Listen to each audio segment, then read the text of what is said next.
Hello again. Welcome into Strategies for Living here on 1017 FM and 710 KEEL. I'm marriage and family therapist David McMillan, and here is our ace of the airways. He keeps us flying high, low, and in between. Rapid Ruben Wright. How you doing? I do. I do my best. How's it going? So it's going good. Do you remember, or are you too young to remember the television commercial for Wendy's many years ago? Remember the old woman?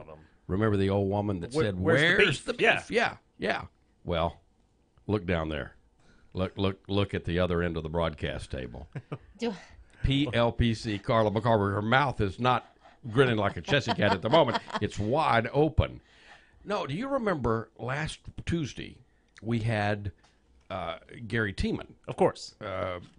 Social worker Gary, licensed clinical social worker Gary Tiemann, and we have him on often.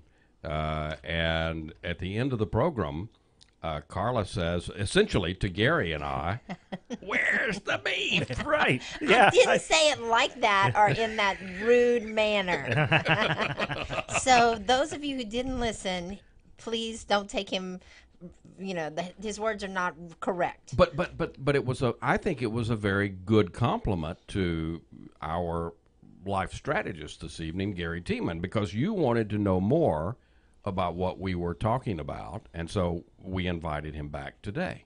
Well, Gary's so interesting, and we always, it seems like he's been here, 3 times, and we always 4 or 5 times actually. Well, we recap and we get to like a certain point and then we stop because Right. we run out of time. And Right. so my point was, well, what's more? I want to see as Paul Harvey would say, the rest of the story. We're going to give you the rest of the story and the beef this evening because we're going to talk about psychotherapy, purpose, process, and practice from A Course in Miracles. How about that? I love it. All right. Strategies for Living, folks. We're presented by CADA, the Council on Alcoholism and Drug Abuse of Northwest Louisiana.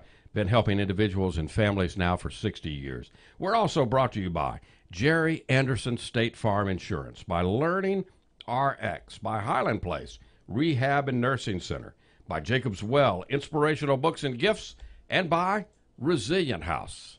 We will be back to locate both the beef and Gary Tiemann here on Strategies.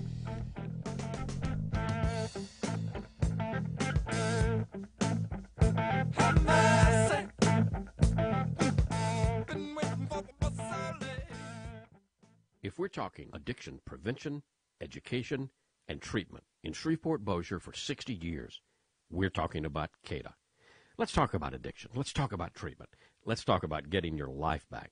The Council on Alcoholism and Drug Abuse, CADA, has been helping individuals and families in Shreveport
Welcome back. Welcome back into 101.7 FM, 710 KEEL. Welcome back into Strategies for Living. PLPC Carla McCormick, marriage and family therapist David McMillan. Let's welcome to the program now Gary Tiemann, who received his MSW from Louisiana State University in 1987. Started his social work career as an intern on the mental health team at Louisiana State Penitentiary at Angola. Went on to practice at various mental health hospitals and agencies as a case manager, staff therapist, and program administrator and clinical director. Has a private practice here in Shreveport and has authored Miraculous Psychotherapy. Good book. And it's Achieve Your Ultimate Happiness with A Course in Miracles. Gary Tiemann, welcome back. Oh, I'm always so thrilled to have you invite me back and talk about these things that I just love talking about. Wait, I have to interrupt real quick. One of these days, can we talk about your work at Angola? Oh, absolutely. Oh, yeah. That's every that time was you an say interesting that. thing. Yeah. Okay. Maybe next time we'll talk about that. But we promised, we got into when you were here last Tuesday. Of course, we generally talk about A Course in Miracles when you come and visit with us. Very quickly, very quickly recapping, A Course in Miracles is a download, basically. Yes. That basically says this is the voice of Jesus, and there are a lot of things that. Just want to clarify what has been said, and just want to get the story straight, so to speak. And so that's what A Course in Miracles is. Yes. It's not there to begin a new religion. In fact, it's not there for people to gather around. It's individual study. Yes. And it's a book. It's a workbook. It's a manual for teachers, and a couple of these pamphlets. One of which is entitled Psychotherapy: Purpose, Process, and Practice. And we started on this last week that psychotherapy is the only form of therapy there is, according to the introduction, since only the mind can be sick, only the mind can be healed. Only the mind is in need of healing. So this does not appear to be the case, for the manifestations of the world seem real indeed. Psychotherapy is necessary so that an individual can begin to question their reality. Sometimes he's able to start to open his mind without formal help, but even then, it's always some change in his perception of interpersonal relationships that enables him to do so. Sometimes he needs a more structured, extended relationship with a quote-unquote official therapist. Either way, the task is the same. The patient must be helped to change his mind about the reality of illusions. So let's start there. The reality of illusions. I know, that's kind of a, the Course in Miracles itself is really a very straightforward, simple idea that is just so backwards to everything we know and experience here. It seems so complex and complicated and difficult to swallow. Essentially, we're turning the process of cause and effect upside down. Yeah. Yes. Yeah. Okay. So what we think is cause is really effect, and vice versa. Yes. Backwards. Yeah. And I've been on here before, and we've talked about quantum physics, and we've talked about Buddhism, we've talked about the Dalai Lama being a quantum physicist, but it all comes down to these basic ideas about how mind is what creates the physical experience of the universe. Yes. So when we get into the purpose of psychotherapy, then, according to this A Course in Miracles and the pamphlet, the beginning is that very simply the purpose of psychotherapy is to remove the blocks to truth.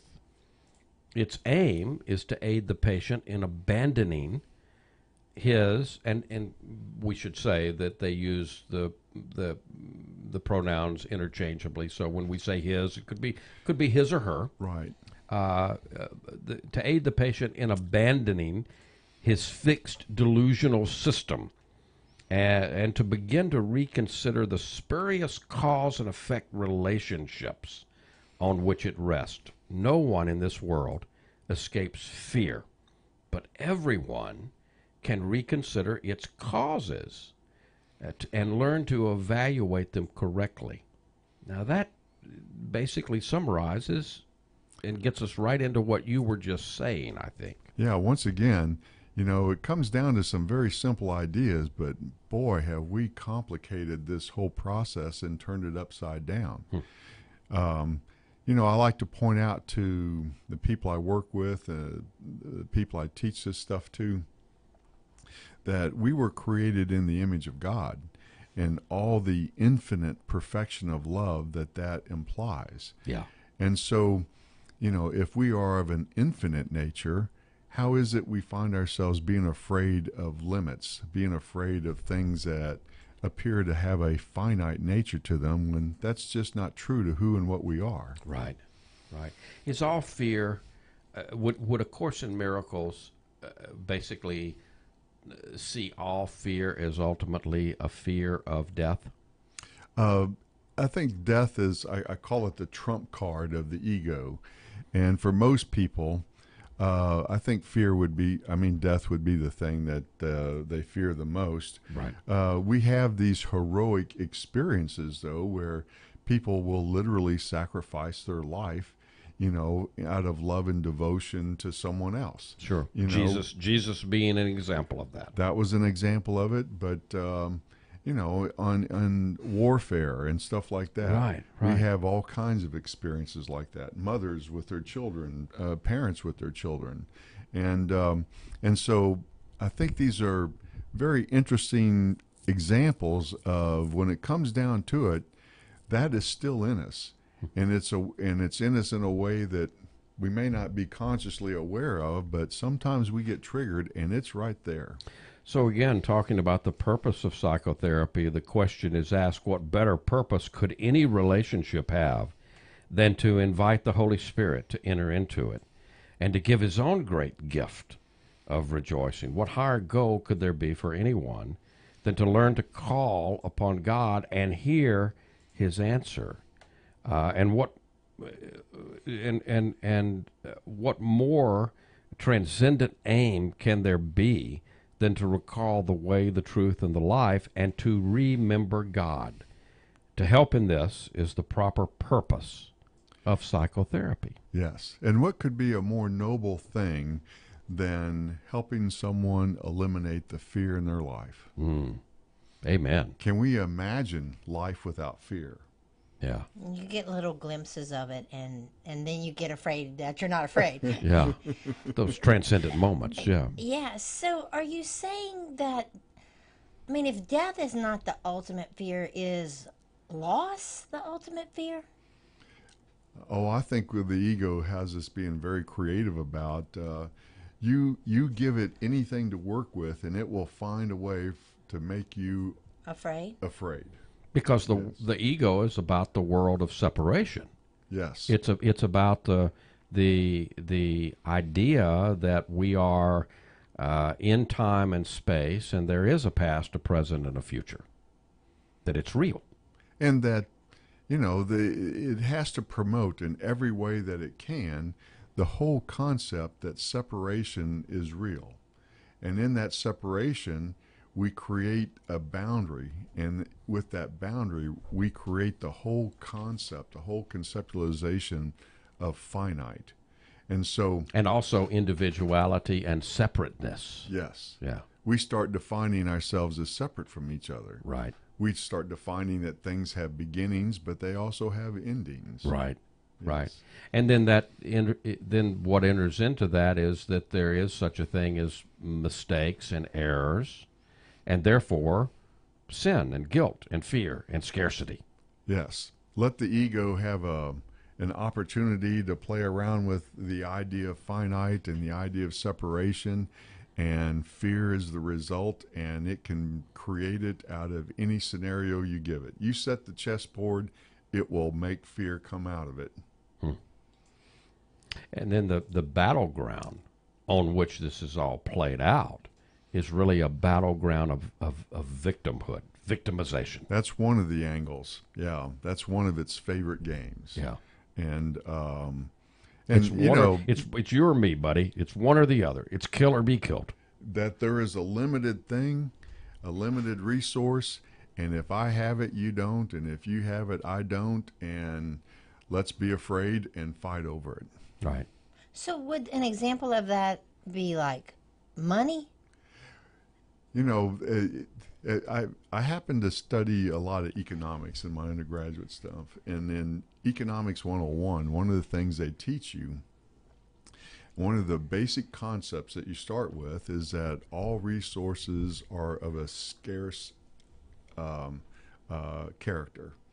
There's limits to everything, and economics is all about, you know, how do we go about making our decisions on these scarce resources and commodities.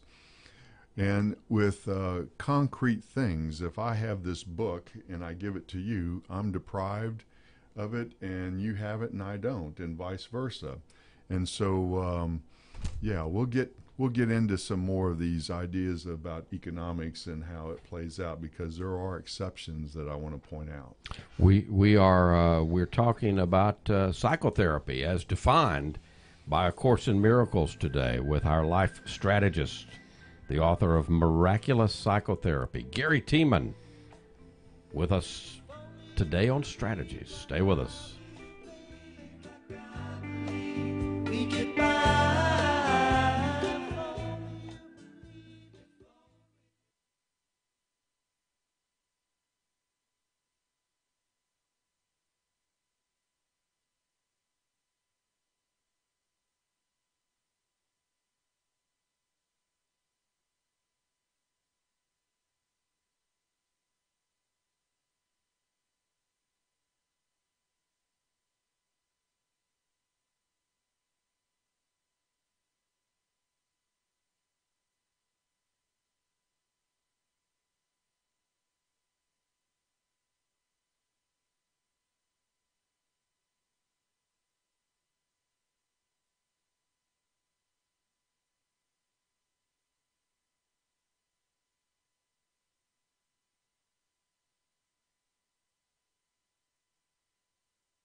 Welcome back. Welcome back into 101.7 FM, 710 KEEL. Welcome back into Strategies for a Living, PLPC. Carla McCormick getting her beef this evening. I am getting we're getting to the meat of things. There you go. Marriage and family therapist David McMillan, our life strategist, licensed clinical social worker Gary Tiemann, the author of Miraculous Psychotherapy, achieve your ultimate happiness with A Course in Miracles. You can find it, well, you can go to Gary's website, GaryTiemann.com, Tiemann, Tiemann, Yeah, two N's, GaryTiemann.com, and you can order it directly from you Amazon. can link to Amazon from your website, or you can go to Amazon directly and order it directly. But if they go through your website, you might even give them an autograph. Put your autograph on there. I think my website just sends them to Amazon. Oh, okay. Well, you'll have to call him. Yeah, they'll have to catch up with me. You have to catch up with him. Okay, so we're talking about the psychotherapy, purpose, process, and practice. It's an extension of the principles of A Course in Miracles. It's one of the supplements that is included in A Course in Miracles.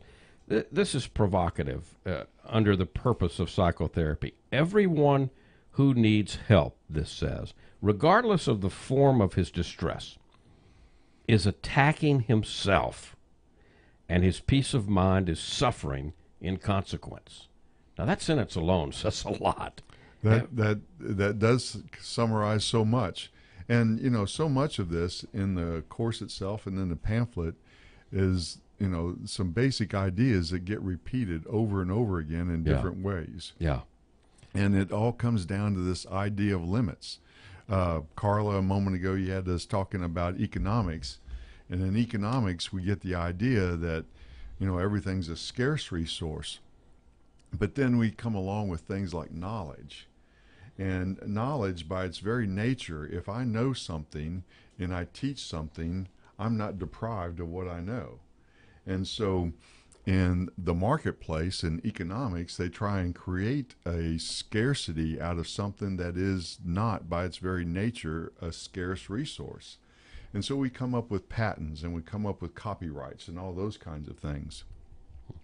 But the thing that is the best example of how we transcend the whole concept of limits is with the concept of love. Yes. When I love, not only are you enhanced, I'm enhanced. Both parties are enhanced. There is no scarcity. There is no limits. And the idea that, when we are loving, that there should be any scarcity of that, or that there should be any fear. In fact, in our romantic stuff, we do get kind of caught up in all these dramas about love is a limited thing, and just imagine how much drama would be eliminated when we let go of the idea that love is something that can be limited in any way. Measured, Yeah. contained. Yes. Yeah. By its very nature, it cannot be. Right.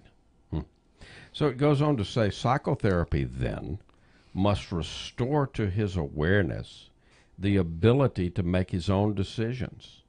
He must become willing to reverse his thinking and to understand that what he thought projected its effects on him were made by his projections on the world. This is that upside down stuff you were talking about. The world he sees does therefore not exist until this is at least in part accepted.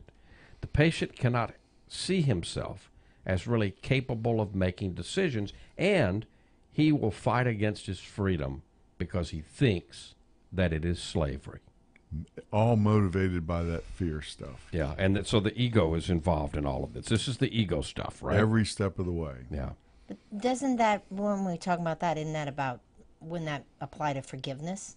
If you harm me and I hold on to it and I harbor resentment and anger and, animosity, and I carry that forward in all the years, then I'm really only harming myself. But my anger's directed at you, and I think you're doing something to me, but in reality, I keep doing it to myself, right?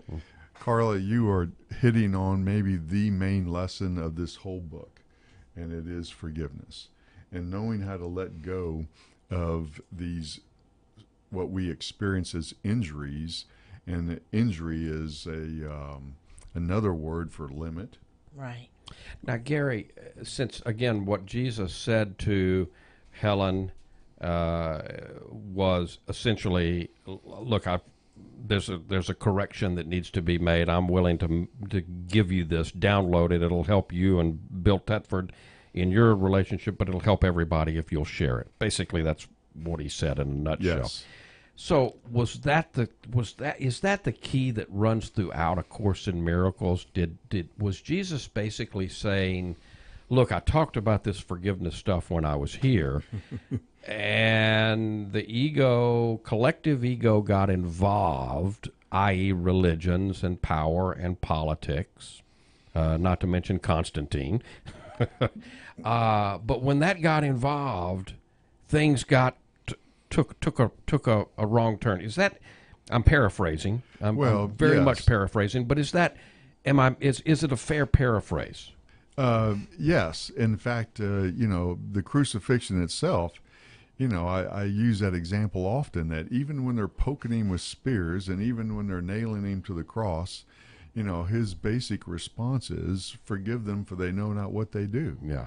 He wasn't afraid of what was going on with him. He knew he was okay. Right. He was up there loving these people more powerfully than I can imagine. Even when they were killing him. Yes. Killing his body. They weren't killing. He knew they weren't killing. That's the key. That's the essential key. He knew they weren't killing him, that they could not kill him. But it appeared to everybody, might have appeared to him had he not been who he was and gotten to the point he had been, that he was being killed. Yes. But it wasn't so. It wasn't so. In fact, 3 days later, it's kind of like, surprise. Hello. Y'all believe in this death thing. Y'all believe in this finite thing we call death. Let me show you. Yes. Yeah. So the patient need not think of truth, it says, the pamphlet does.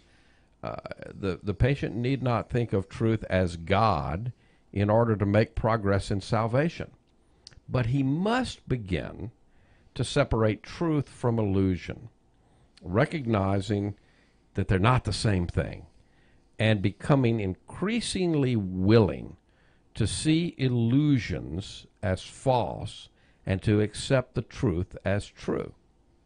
His teacher will take him on from there as far as he is ready to go. Psychotherapy can only save him time. The Holy Spirit uses time as he thinks best, and he's never wrong. Psychotherapy, under his direction, is one of the means he uses to save time and to prepare additional teachers for his work. There's no end to the help that he begins and he directs. By whatever routes he chooses, all psychotherapy leads to God in the end. But that's up to him. We're all his psychotherapists, for he would have us all be healed in him. Absolutely. In fact, in our business, we are fond of saying, and some of our historical figures have pointed out, that there are no such things as coincidences. Yeah. And we also have the idea, and this is just kind of a more articulated and expanded on the idea that when the student is ready, the teacher will appear. And so sometimes we call the teacher psychotherapist. Sometimes we call the student the psychotherapist. That is a two-way street, and it's not that one knows more than the other, but in their coming together, they are beginning to heal the separation and the whole idea of separation that creates all the fear and suffering itself. One of my early mentors in psychotherapy used to say to me, in the first few months that I practice, he would say, "You're going into the therapy room. Somebody's going to change in there. The question is, will it be you or the client?" And I would almost guarantee it's going to be both every time. That's what I was going to say. It feels like both. Yeah, it does. And it does feel, it's so funny that we keep talking about the Holy Spirit, because, that's often my prayer. I mean, give me the words, cover me with, your spirit. Give me the eyes, give me the ears to hear, see, say what you want me to say, and I just thought of, you remember in the Bible it says something about where two or more gathered in my name, there I am also. Absolutely. So, I mean, there are often times when I'm in that little counseling room where it feels like a spiritual experience. When we are coming together, and this is just one flavor of coming together, but when we are coming together, we are healing the concept of separation. Which is, I love you for who you are. Yes. And I see you for who you And are. I see you. That's the problem so many times we cannot. And that's some of what we were talking about last evening, if you really think about it, in terms of we were talking about conflict resolution last evening. And to be able to understand needs, that I have needs, but the other person that I'm in conflict also has needs. And so I need to always be aware as I'm negotiating, as we're beginning that process, that that person's needs is just as important as my needs. We've got to get at the needs, whereas many times we get stuck on the strategies, And in fact, the needs are one and the same, yours and mine. Yes. I can't be at peace Until you're at peace. Yes. Yeah. Yeah. But I don't the ego does not necessarily want me to at all believe that. No. It wants me to believe kill or be killed. It wants to put us in rank order, where I know something and you don't. Yeah. Right, and I'm above him and you're below. Yeah. And how often does a client come into our room feeling broken? And really, at that point, if we just let them know that what we see is not a broken person, all of a sudden they feel better. With our reflection. That's so right on. And add another flavor to that, how often they're in that office with us expecting us to judge what they have already judged of themselves, and they're afraid to talk about it. And once they find that they can talk about whatever they need to talk about, and we can do it with kindness and with honesty and without the harsh judgment that they're doing to themselves, that's when the therapeutic process really starts to flower in our presence. My favorite comment in my room is, "This is a judgment-free zone." I like that. Yeah. I like that. We're talking about psychotherapy according to A Course in Miracles this evening. Purpose, process, and practice, the extension of the principles of A Course in Miracles. We're talking with Gary Tiemann, the author of Miraculous Psychotherapy. Be back with more here on Strategies for Living. Stay with us. Forgiving you is easy, but forgetting seems to take the longest time.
Welcome back. Welcome back into 101.7 FM, 710 KEEL. Welcome back into Strategies for Living. Marriage and family therapist David McMillan, PLPC, Carla McCormick. We are learning today from our life strategist. We love to have him here, licensed clinical social worker. I'd love to be here, too. Thank you. You can come anytime you want to. He is Gary Tiemann, the author of Miraculous Psychotherapy. You can find him at GaryTiemann.com. You can find him at Amazon.com. Order this great little book. If you want to get into A Course in Miracles, and I said this last time, Miraculous Psychotherapy is one of the books that I recommend. I do not recommend to anybody. I want everybody to go get A Course in Miracles. I certainly did, and it sat. We share that experience. How many years, Gary, did yours sit? And I would pick it up, and I want to. Yes. I just knew this was an important book for me. It was 10 or 15 years. Yeah, me too. Well, mine's in storage in a box, but when I get moved, I'm going to bust it out. Got to get it out. Because I'm ready. Got to bust it out. But you know, it needs to be on our shelves, but you kind of need a book to get you into it. And I think Miraculous Psychotherapy is one of those books that I recommend. And that was one of my purposes, and I appreciate you saying so. So talking about one of the supplements in A Course in Miracles, psychotherapy, purpose, practice, and process today. And it says psychotherapy is a process that changes, and this goes right to the heart of what you were talking about before break. Psychotherapy is a process that changes the view of the self. At best, this new self is a more beneficent self-concept, but psychotherapy can hardly be expected to establish reality. That is not its function. If it can make way for reality, it has achieved its ultimate success. Its whole function in the end is to help the patient deal with one fundamental error, the belief that anger brings him something he really wants, and that by justifying attack, he is protecting himself. To whatever extent he comes to realize that this is an error, to that extent, he is truly saved. Absolutely. And you don't have to look far. I mean, just look at our current political climate about how we believe, anger is justified and that it serves some purpose, when all anger does is make things more complicated and difficult and creates more suffering ultimately. Yeah. And anger begets more anger. I sometimes challenge people, with the idea, just try and make the Dalai Lama angry. You can't do it. Can't do it. It says patients do not enter the therapeutic relationship with this goal in mind. On the contrary, such concepts mean little to them, or they would not need help. Their aim is to be able to retain their self-concept exactly as it is, but without the suffering that it entails. Their whole equilibrium rests on the insane belief that this is possible. And because to the sane mind it is so clearly impossible, what they seek is magic. Yes. And it comes back to the idea, if you were created in the image of God, if God is love and God is perfection, how can you be anything other than that? Great question. We think we're not. Yeah. And we create all kinds of drama and scenarios reflecting the idea that we are not that perfection. Yeah. And, it also creates the scenario where it's not something that you necessarily have to make happen.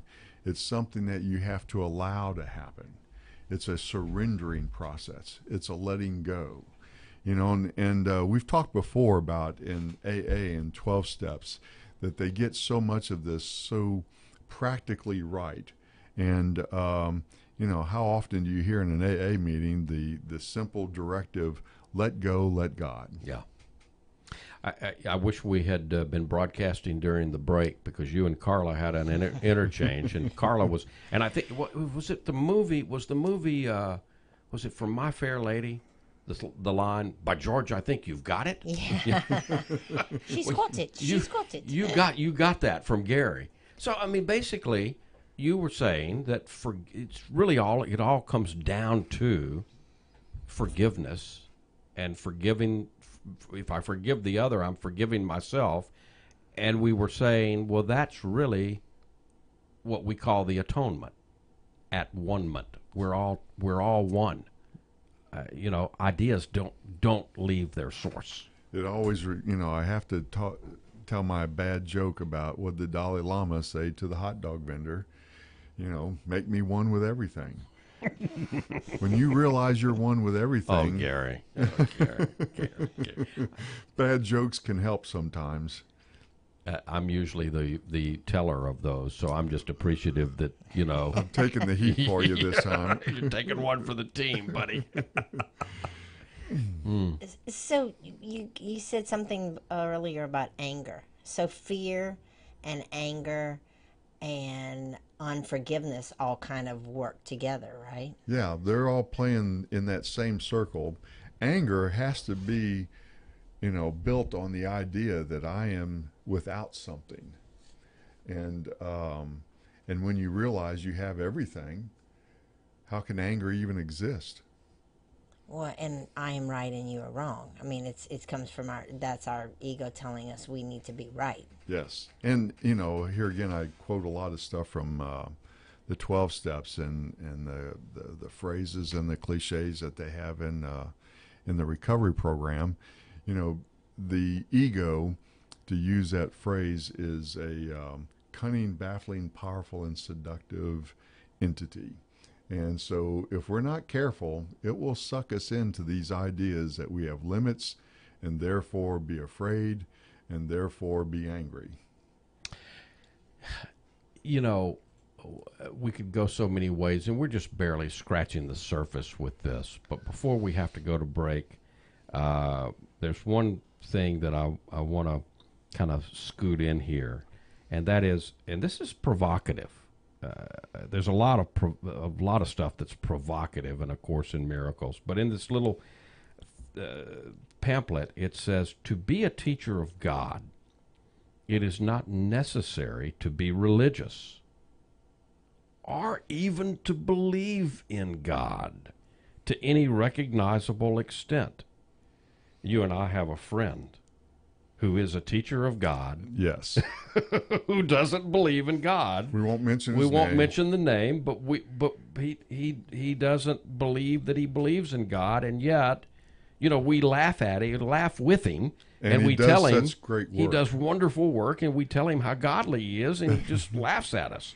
But it goes on to say, it's necessary, however, to teach forgiveness rather than condemnation. Semantics really aren't that important. Yeah. It's the intentionality. And that's what our friend teaches. He teaches forgiveness instead of condemnation. Therefore, he's a teacher of God. And he has loving intent. Yeah. And I think this lays it out. And so even in the God thing, how many times do we hear in churches, well, Carla, you don't listen to Gary. He's not a believer.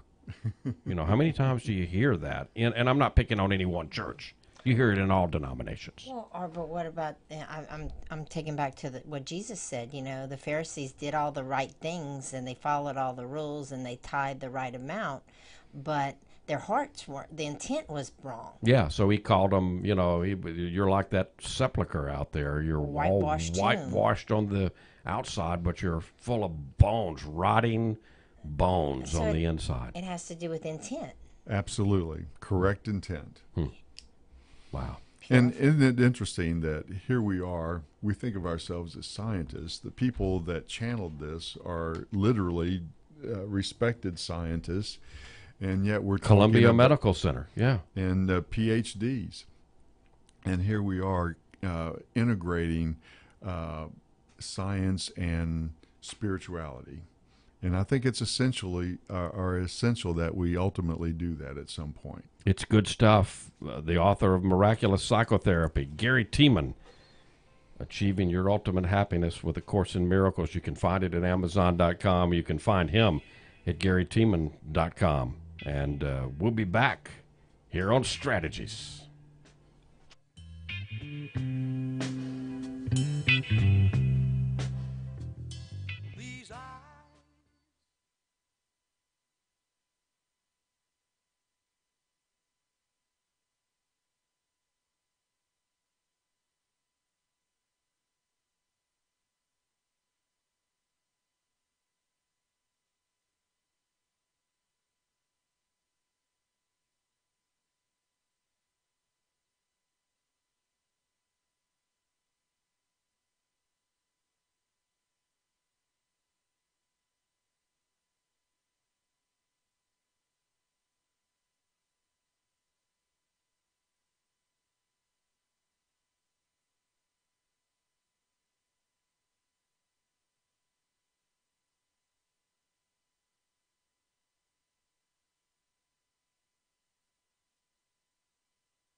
You know, one of Gary Tieman's rules, he's got a few of them, but one of them is be grateful. First one is to be grateful. And I'm just grateful that Gary Tieman shows up here on Strategies for Living. Welcome back in, folks. And I was just playing the Grateful Dead. There you go. And I'm grateful for being here. There's no such thing as a coincidence, right? That's right. I'm just grateful to get to know this interesting, brilliant man. Information. Oh. You were going to say a little something about Marianne Williamson. Well, Carla, last week we were talking about Marianne Williamson, that she has done so much to spread these ideas about love and forgiveness, and not everyone understands, and she doesn't make it real explicit at times, that she bases everything on the Course in Miracles. Yeah. And it's really not important, that we acknowledge the book. It's important that we acknowledge the ideas and the intentionality that the book is talking about. And whether you get it from the Course in Miracles or whether you get it from somewhere else, Marianne has done, has had great success teaching these ideas, and most people don't know it's about A Course in Miracles. And yet it is. And yet it is. And another great little book is Miraculous Psychotherapy from Gary Tieman. You can order it at Amazon.com. You can go to GaryTieman.com, and I hope you will. And Gary, I can't wait for the next time you come back. It's I know it'll be always a soon. pleasure. Thank you. And Carla, you've done it again. I enjoy his visits so much. I'm going to have to take him to dinner so I can pick his brain for hours. Well, you had your dinner tonight. We gave you the beef. I know you did. We give gave me you the beef. So Marianne Williamson's quote is, "Love is what we're born with. Fear is what we learned here." I love it. Great way to wrap up. Who knew she was talking about the course? Folks, thank you for tuning into Strategies for Living. We've been presented by CATA, the Council on Alcoholism and Drug Abuse of Northwest Louisiana. Been helping individuals and families now for 60 years. Also brought to you by Jerry Anderson, State Farm Insurance, by Learning RX, by Highland Place Rehab and Nursing Center, by Jacob's Well Inspirational Books and Gifts, and by Resilient House. If today were the last day of your life, you only had one more phone call that you could make, who would you call? And what would you say? And why are you waiting? Make the call. For Gary Tiemann and for PLPC Carla McCormick and for Reuben Wright, I'm David McMillan. See you next time here on Strategies for Living.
Silasera, Fox News. At least on one issue, as President Trump moves to end a policy that grants citizenship to children born in the U.S. whose parents are here illegally. In an interview with Axios on HBO, President Trump said he's preparing an executive order to eliminate birthright citizenship for children born in the U.S. to non-citizens. House Speaker Paul Ryan, speaking with Kentucky radio station WVLK, said the president can't do that with an executive order. Well, you obviously cannot do that. You cannot end birthright citizenship with an executive order. We didn't